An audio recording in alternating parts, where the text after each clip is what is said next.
Namaste, my dear friends. So here we are. This is my colleague Sobit, this is me, myself, Dr. Sumit. And today we are going to start with some alignment classes that we call the Asana Lab. That here we are going to explain you the alignments of each and every posture which you were practicing with him before in the classes. So before to start alignment, guys, basically the goal is not to learn the alignment. Alignment you all knows. Like everything is written in your book. Your teacher has explained you like what is the universal alignment. Like if you are going for the any kind of pose, like if you take an example of the warrior 2. So if I ask Mr. Sobit to come to the warrior 2 pose just for the basics to understand, just take an example of the alignment, right? So in warrior 2, guys, if you see his front leg, right? So his front leg here, if we go towards his front leg, it's just I am taking one example, right? I am not explaining you the warrior 2 now, that what is the role of the alignment, like the difference between the universal and the individual alignment. So here we are focusing on the individual. Must you know that universal alignment is heel, the front heel has to be in line with the back foot arch. So this is everybody knows, like it's written in your book, everywhere you can see that teacher comes and asks you to just come to the warrior 2, heel in line with the arch of your back feet. So this is the universal alignment. If the person has a tightness, like, okay, you can come to the out of the pose. The person has a tightness in the inner region of the hip, that which we have seen mostly nowadays with the person who has more sitting jobs and the standing jobs, and person who has a lack of immobility in their activity of daily living. So guys, now focus like warrior 2, that heel to arch. But if the person with the tightness came to your classes and if you are forcing them to go into heel to arch must, there will be a back pain, there will be a knee pain, and there will be a heel pain.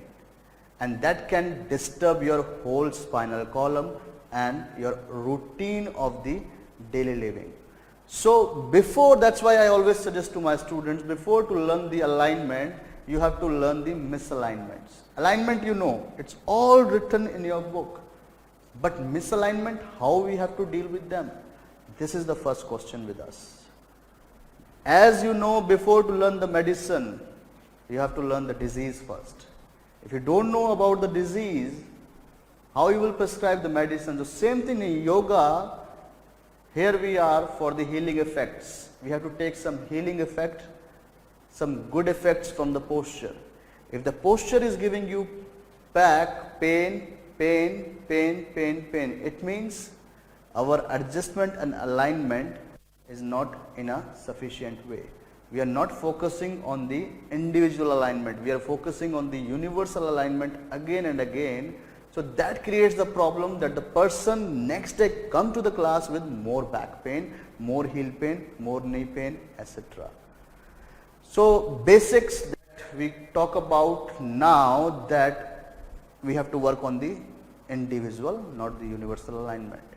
So first and foremost pose that we call the organic pose in yoga, that we have to follow the alignment of this pose in all the poses. That organic pose that we call the Tadasana. As you all know, as you come to the class in the beginning, your teacher asks, come to the Tadasana. So now may I ask to the Sobit, Mr. Sobit, please come to the Tadasana. So Tadasana, two things are there now. The first, the Tadasana for the person who has no imbalances, and the Tadasana for the person who has tight hips, who has knee problems and the heel problems, right? So here we go. Now, if you see from the front, the Tadasana, here we can see feet has to be close together.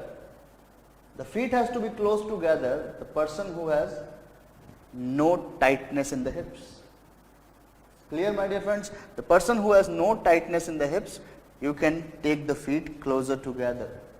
The person who has already tight hips and you're asking again the feet together, it will create more tightness on your inner muscles of your hip.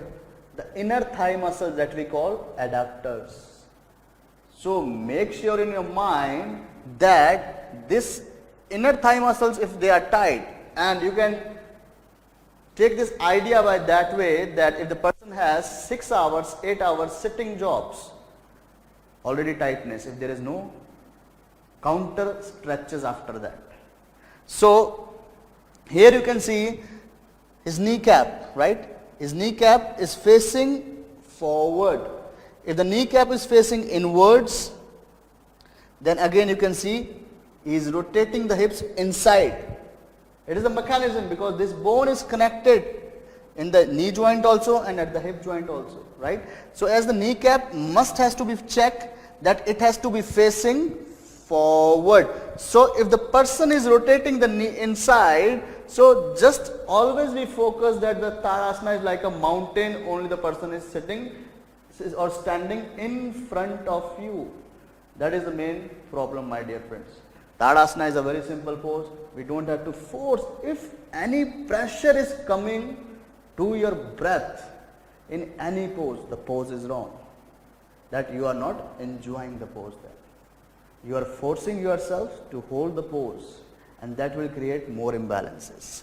So knee has to be facing forward here. Now we can come to the pelvis, right? So is it possible, Mr. Shobit, to turn around and face towards the wall? So here, is it okay that I can take this up slightly? So here we can see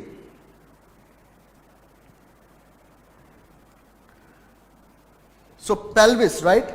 If the pelvis is rotating forward, see, so this create an more arch on your lower back, right? This create more arch on your lower back. See this arch here. That will discuss more in detail in anatomy. What is this lumbar curve here? But you can see if the pelvis is drooping forward, it happens the person who has more standing jobs. That in the more standing jobs, this is the compensation that the person take the pelvic forward, because to work on that forward plane more. So you must have to check this. The pelvic has to be neutral. We don't need it has to be backwards, forward, it has to be neutral. So now you can see the difference. Here Mr. Shobit is taking the pelvis forward, now bring it back. You can see his normal arch is there, that what we all needed. Normal arch. You could not say that we don't need any arch on the lower back, then we call it as a bamboo spine, like a bamboo tree has a straight spine. Sometimes people have the more sitting jobs, the pelvis goes backwards. This also is wrong. You can see now, he has straight spine, and that is the problem again. So what we need? Neutral spine and normal arch. So I hope this must be clear to you guys that neutral spine I needed, right? Now the next thing we come, can you please take this out? So turn around. So after that, if I see now, after the pelvis I am coming to the shoulders, right? And in the shoulders there is a main role, like how he stand into the Tadasana again. Finger muscle has to be engaged. It has to be engaged, it has not to be over engaged. This is the problem, guys. It's not like to be hyper extension again. You're not like this way. You have to be engage the muscles. Just only I need engagement of the muscles has to be in line. This is, you can see this in line, one line, right? So every muscle has to be engaged here. Tadasana like a mountain. The next thing which we have to focus on the shoulders is your shoulder blades, right? So here we can see the shoulder blades. So shoulder blades you can see midline. This is your spine, right? The midline, this is your spine. So if nowadays the problem is drooping shoulders. So if he droop the shoulders forward, you can see the shoulder blades are moving more outside from the spine. And there is no worth if you are doing the Tadasana like that way, because these muscles are getting weakened, and here you can see the hunchback. Your back is going to be hunched like this way, and that creates the more pressure, extra pressure on your lungs and rib cage. So if you can see, This we don't need, just we ask the client, hands on the side, and just, it is not to roll your shoulders back. Just again I am telling you guys, you have to engage the muscles. We don't have to over engage the muscles that create compression on your nerves and the other soft tissues. So here I am asking Mr. Shobit, just try to engage these muscles, brother. That's it. Now you can feel the difference, that this area is active here, this area is active too. Relax, relax. As he relaxes again, the blades are going away and these muscles around this area getting, these muscles, the rhomboids, the middle fiber of traps get more weaker.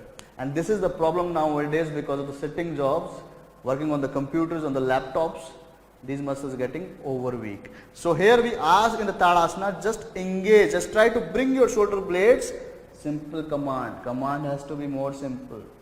Just bring your shoulder blades towards your spine, that's it. Now you can see muscle is active, here you can see the tone of the muscle and shoulder blade is in one line, spine straight.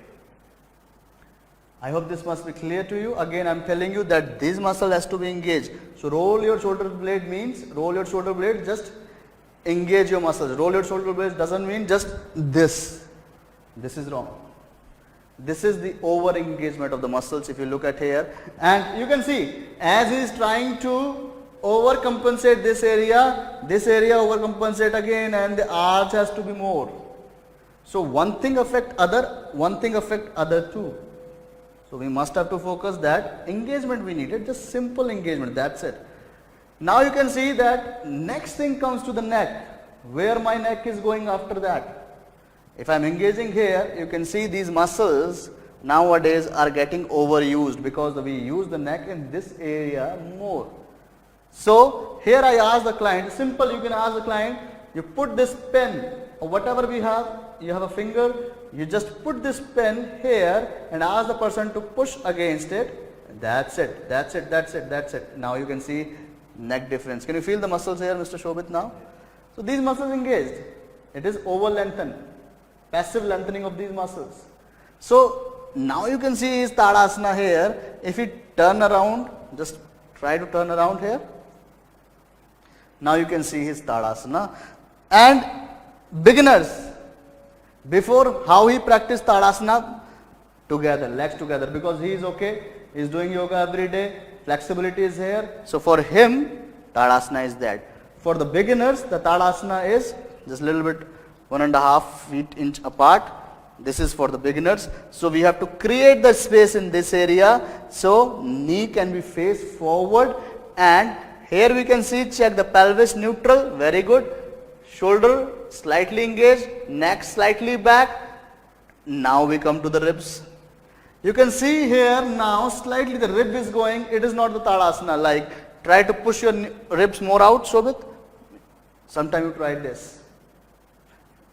Is it possible for you guys in this posture, can you breathe properly? If I ask Shobit right now, can you breathe from here, Shobit? No. So his breathing is shifting towards the chest area. This is the problem, guys. Tadasana doesn't mean to be mountain like this. Mountain has to be stable. You have to be a mountain which is more steady and comfortable, not the mountain who is putting the rocks downwards. So this rock means that disturbs your breath here. So rib has to be soft. That's it. See the difference now. If the ribs are popping out, breath shifted forward or upward. Soften your ribs. Just you have to ask the client to soften your ribs. So the breath comes from this diaphragm area or the belly breathing. So this is the one way you can check. This is the Tadasana which we needed, guys. So starting from the feet, like feet is not going inside or outside, it has to be neutral, arch has to be there, knee has to be faces forward, not inwards, not outwards, right? Pelvic neutral, then come to your shoulders, it has not to be drooping forward, neck neutral, not has to be going forward. And the finger muscle has to be engaged. This is engagement, right? This is over engaged. So it is not to be going like this way. It can become more hyper flexibility in your interphalangeal joints. So you can see from the lateral view now. From the side view now, this side view we follow the one line that we call the plumb line. So center of the ear, right? Center of the ear in line with the center of the shoulder. The center of the shoulder in line with the center of the hip. Can you take your hand forward? The center of the hip is where you feel this hip bone is more prominent. Then the center of the knee, this is the center of the knee. Then the center of the ankle. So this has to be in one line. The whole area has to be in one line from here to here, then from here to here, and then from here to here. So this has to be in one line. Now you bring your hands backwards, and can you bring your neck slightly, and just you have to do slightly, you can release the neck tension, just lift from the back of the head, just lift from the back of the head from here, right?